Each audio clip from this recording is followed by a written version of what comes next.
Bon, la partie A de The Walking Dead saison 11 c'est terminé et qu'est-ce que ça donne? Eh bien, c'est assez compliqué. Donc, bonsoir, bonjour, parlons de cette saison 11 partie A qui laisse quand même à désirer sur certains points, même s'il y a quand même un sacré espoir. Un sacré espoir, je parle français aussi, m'en laisse. Bon, on va commencer par parler des épisodes de manière générale. Le 1, je vais le survoler parce que j'en ai déjà parlé dans une vidéo où j'ai fait une réaction, etc. Donc il est dispo sur la chaîne si vous êtes intéressé, tout simplement. Bon, comme j'ai dit dans la vidéo critique et réaction, pour moi l'épisode était plutôt mou. L'épisode 1, c'était surtout un épisode d'introduction pour la suite directement.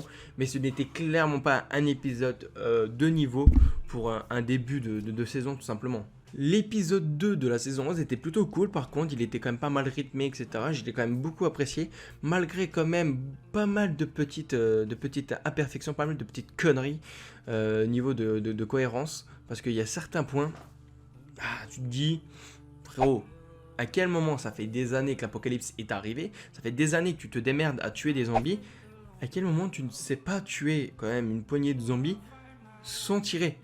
C'est complètement con. Mais hormis ça, l'épisode 2 en plus nous avait laissé sur une belle fin qui était magnifique. Pour moi, elle m'avait super hypé pour l'épisode 3. Et là, la déception. Je suis descendu direct, c'était fini. Hormis un éclairage dégueulasse dès le début, je me demande quand même entre le 3 et le 4, c'est quand même lequel le pire. Le 3, j'ai l'impression que c'est vraiment un épisode où il te force encore avec Negan, Maggie. À un moment, on a compris. À un moment, les dialogues, ils tourneront et il y a des dialogues complètement cons. À l'épisode 1, t'as l'impression que tout le monde a la haine contre Negan, alors que même Daryl avait un espèce de respect mutuel, c'était comme ça. L'épisode 2, ça a amélioré, il y avait quelque chose pour un retour un peu en arrière dans l'épisode 3, où même elle dit que tout ce qui lui arrive, c'est la faute de Negan.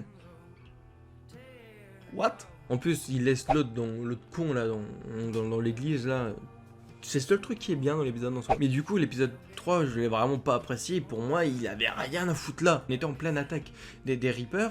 T'avais l'impression, oh, l'attaque, c'était n'importe quoi. Je m'attendais à un truc plus percutant, ouais. À un épisode plus percutant. Parce que là, on était quand même le premier face à face raid directement. Et au passage, quand même, les Reapers, quand on ont le masque dans l'épisode 3, un peu le masque dans l'épisode 4. Et sinon, on les voit quasiment plus avec le masque. Ensuite, on a un épisode 4 basé sur Daryl et les Reapers, etc. La première partie a chier. Je m'en bats les couilles. L'espèce de test du feu.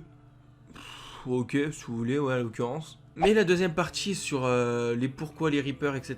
et tout ce qu'il y a autour de Pop, vu que c'est le chef des Reapers, là j'étais un peu plus. Je sais pas, j'aimais un peu plus sur tout ça. Même si l'adhésion de Daryl comme ça, je trouve ça un peu osef, mais ok, l'addition de Daryl, ok, ouais, ok. Quand même, Daryl, c'est comme le mec, il mytho. Très rarement le mec, il mytho très rarement, mais il mytho comme ça. Les soi-disant Reapers, soldats surentraînés comme ça, ils se disent ouais, on le croit, ok, on se poursuit, we gonna again. L'épisode 5, si je devrais changer le nom de l'épisode 5, il s'appellerait Vive Aaron. Depuis le temps que j'attends que Aaron ait un minimum d'évolution, un minimum de quelque chose, c'est approuvé. Voir un Aaron cette fois-ci, un peu plus à la Rick, qui est là pour donner des ordres, qui commence à être là, qui est prêt à faire des choses, etc. Et ce dialogue entre Carol et Aaron, pour lui dire quand même qu'il y a certaines limites à ne pas franchir, parce qu'elle l'a franchi et ça a donné que des problèmes. Exemple, la saison 10 où elle était horrible, là voilà, Aaron, il y avait quelque chose, c'était cool à voir. Oh mais quand même, les mecs, il aura fallu un certain nombre d'épisodes pour se dire, les gars, faudrait peut-être aller à la colline, peut-être pour récupérer du matos. L'épisode 6, les mecs en slip.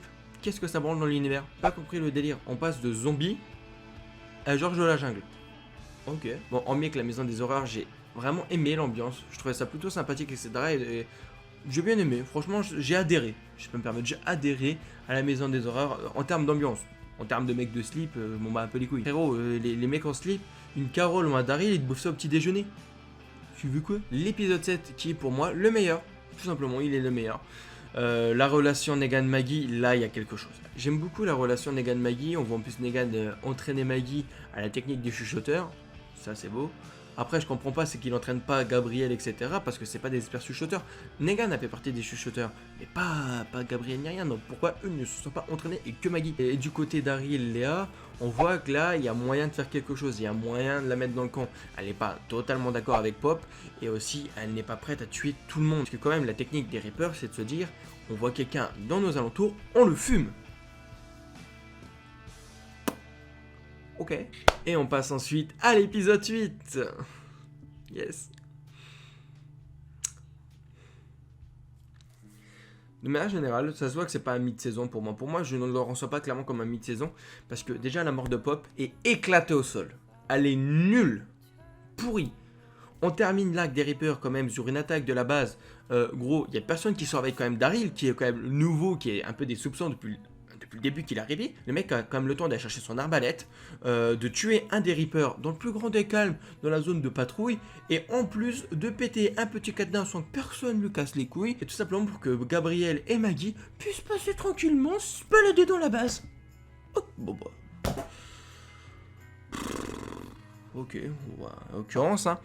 Et tout ça pour terminer sur une horde qui rentre finalement parce que Maggie, frérot, alors avec la voiture, elle a fait un drift. Allez hop, on pète le portail en 2-2.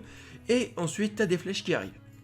Et là, Cliffhanger, il tire des flèches. Va-t-il avoir des morts? Va-t-il se passer des choses choquantes? Clairement pas, en fait. Genre, les flèches, on sait tous qu'ils vont, personne ne va mourir, ça va être esquivé. Ça va terminer en fight ultime à la fin où Daryl, frérot, ils vont culer tout le monde. Léa, que va devenir Léa? Je pense que Daryl ne va pas la tuer. Si elle reste en vie, ok, mais je pense dans l'optique que je pense qu'une Maggie tuerait Léa. Un coup d'arc dans la tête. Je pense que ouais. Ou Gabriel au sniper, il y a un moyen. Mais en tout cas, Léa, c'est quand même un sacré cas. Mais tout le reste des Reapers, c'est mort. Ils dégagent, ils vont tous mourir. Ensuite, du côté d'Alexandria... On termine sur deux gamines qui sont quand même bloquées dans une cave avec de l'eau et des zombies. Je sais pas, c'est passe quoi Alexandria? Vous êtes chétanisés? Comment ça se passe? Ils se bouffent des tempêtes, les murs ne tiennent plus. Alexandria, gros, c'est mort. C'est ruiné, Alexandria. Je me demande, parce qu'on va parler du Commonwealth, ne vous inquiétez pas, j'ai pas parlé du Commonwealth dans tous les épisodes, car je vais faire un point dessus, parce que pour moi le Commonwealth est un espoir. Mais je pense que tout le monde d'Alexandria va se barrer au Commonwealth. Alexandria, c'est mort. Frérot, il faudrait refaire de ouf sinon Alexandria, parce que là... tout tombe, c'est fini là-bas. Après, je sais pas comment ça se passe dans le comics, je ne l'ai jamais lu, donc voilà, on verra bien. Et en clair, dans les épisodes, j'ai trouvé ça de manière générale mitigé. Parce qu'en fait, la première partie n'est clairement pas pour moi à la hauteur d'une dernière saison d'une série avec une telle ampleur de Walking Dead. Il y a quand même un espoir. Hormis l'histoire de Alexandria avec ses putains de chevaux et georgesdelajungle.com, quand même le retour de Connie, c'est sympathique, c'est sympathique. Hormis les Reapers qui ne sont que des ennemis de passage pour moi, juste des ennemis de transition, ils ne servent pas trop à quelque chose en soi. Il y a l'espoir unique, qui pour moi c'était parfait, de bout à bout, petit à petit c'était parfait, et je ne veux en voir que la suite. C'est un espoir, c'est une hype, j'adore le Commonwealth. Le Commonwealth, de A à Z, c'est une perfection. Pour moi, c'est nickel. On commence à voir le stade de niveau de citoyenneté, etc. Je sais pas comment trop le dire, mais la différence des classes, voilà, la différence des classes. Ceux qui vont faire du travail de merde, ceux qui sont OLV, etc. Les intouchables, comme on a pu voir avec le fils de la chef, si j'ai bien compris. Qui s'est pris un sacré pain de la part d'Eugène, et Dieu merci, je dis oui. Et en vrai, je ne veux voir que la suite. Je veux qu'on se débarrasse vite des Reapers, on n'en a rien à branler. Je veux qu'Alexandria, gros, Daryl il revient, il donne de la bouffe, hop, on part au Commonwealth. Je suis pour. Mercer, je t'aime. Il a la classe. Adalas. Tout ce qui se passe du côté du frère de Yumiko, etc., j'ai envie de savoir, tu vois, je trouve ça intéressant. Tout ce qui se passe aussi du côté avec Eugène, parce que la meuf là, c'est pas la vraie. Pas la vraie. Il y a eu Mr. Graham, c'est tout qu'on en parlait, puisque eux ont lu les comics à ce moment-là. C'est pas la vraie. On l'a vu, la vraie à un moment. J'ai une rencontre qui me hype au plus haut point. La rencontre Mercer-Daryl. La rencontre Mercer-Daryl va être la meilleure rencontre de toute la saison. Je veux voir. Je valide, c'est validax. Après, si je dois avoir aussi des attentes un peu plus précises de côté du Commonwealth, je pense que ça serait que je veux voir plus de gens. Genre, je veux voir, c'est une communauté à 50 000. Donc, je veux voir à peu près pas mal d'effets de foule, etc. à un moment. En plus, je pense que ça va partir un peu sur un procès avec ce que fait Jen, etc. Donc, hâte de voir aussi ce côté procès. Et même, j'aurais préféré voir ce côté procès pour l'épisode 8. Vraiment, un épisode full Commonwealth. Là, j'aurais clairement dit oui, j'aurais clairement adhéré à l'idée, j'aurais validé. Je veux aussi une relation entre Princess et Mercer. Je rappelle que je n'ai pas lu les comics. Là, j'en ai 3, j'ai commencé les comics, mais je ne suis pas au niveau du Commonwealth. Donc j'ai hâte de voir. Si je dois conclure sur toutes mes envies pour la suite, ça serait Commonwealth avec la rencontre de Daryl, etc.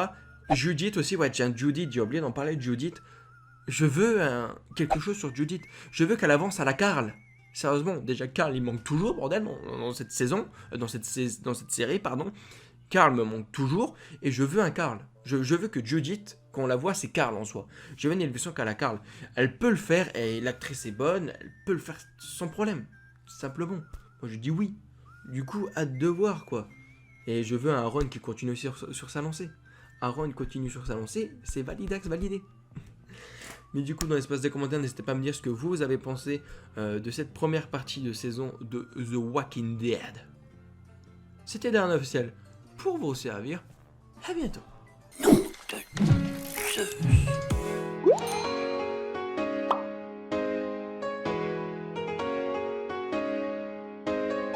À partir d'une DeLorean, pouvoir 30 dans la vie, quitte à voyager à travers le temps au volant d'une voiture, autant choisir une qui